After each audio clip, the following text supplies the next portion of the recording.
Hi po, good morning, good evening, magandang umaga sa inyong lahat, sa mga subscriber ko po dyan na nag-aantay sa akin na magbigay ng magandang kaalaman.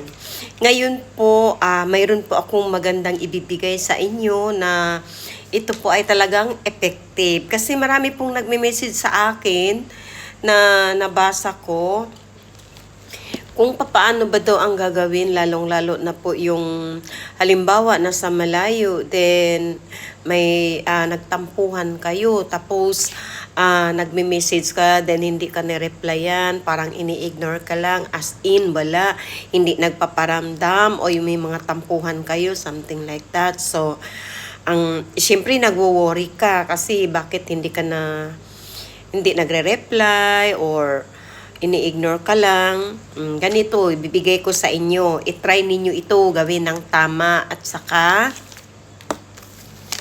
positive lang. Mag-ready kayo ng isang papel na ganito. 1/4 lang itong papel na to. Yung ganyan lang. And then, mag-ready din kayo ng isang butil na bawang. Ganyan. Yan, isang butil na bawang. Huwag balatan, basta ganyan lang, isang butil na bawang. And then, isang ballpen. Tapos, halimbawa, umalis siya ngayon, then 3 araw na, or ilang na hindi siya nagparamdam. Ang gagawin nyo, isulat nyo dito yung kanyang, ang first ay yung pangalan niya, full name, and kapanganakan niya. And then, dito sa baba, isulat nyo yung kanyang cellphone number or telephone number. Sulat nyo dito sa baba. Ayan. Pagkatapos, ang wish mo dito sa baba na let's say na magparamdam ka, mag-reply ka, mag-message ka, or magtawag ka sa akin. Ganun sabihin mo, pero banggitin mo yung kanyang pangalan. Banggitin mo yung pangalan niya, and then yung wish mo na magtawag ka, mag-message ka, hindi ka mapakali hanggat hindi ka mag-message sa akin, ganun. Pagkatapos nun, halimbawa na sulat nyo na, yung bawang ipasok nyo sa loob, yan, then itupi nyo papunta sa inyo, ganun. Itupi nyo, ganyan. Yan, papunta sa inyo. Tapos, ganyan. Ganyan na siya, papunta pa rin sa inyo. Ganyan. Tapos, ang dulo din, papunta rin sa inyo. Ganyan. Ayan na siya. Pagkatapos, yung mobile nyo, ito, halimbawa, matulog kayo ng gabi, ito siya, kuhanin nyo yung mobile nyo ganun, hanapin nyo yung kanyang pangalan at kanyang pangalan niya at saka yung sorry po. Yung pangalan niya, pagkatapos, yung may number siya doon, ipatong nyo itong bawang at saka yung papel na may sulat.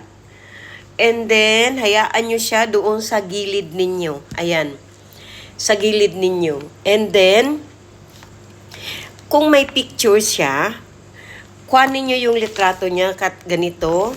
Tapos, ipasok nyo doon sa ilalim ng punda ng una ninyo. Ayan.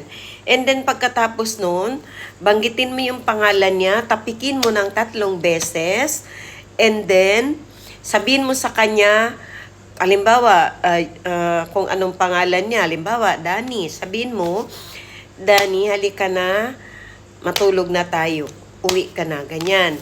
And then, ilagay nyo sa ilalim ng una ninyo. Pagkatapos, ayan, higaan ninyo yung ibabaw. Higaan nyo yung ibabaw, hayaan nyo, tapos yun namang nakapatong dito sa cellphone, bayaan nyo lang siya dyan hanggang magdamag. And then, after ng magdamag, pagkagabi ulitin nyo uli siya. Gagawin nyo uli ng ganun. Successive yung hanggang 3 gabi.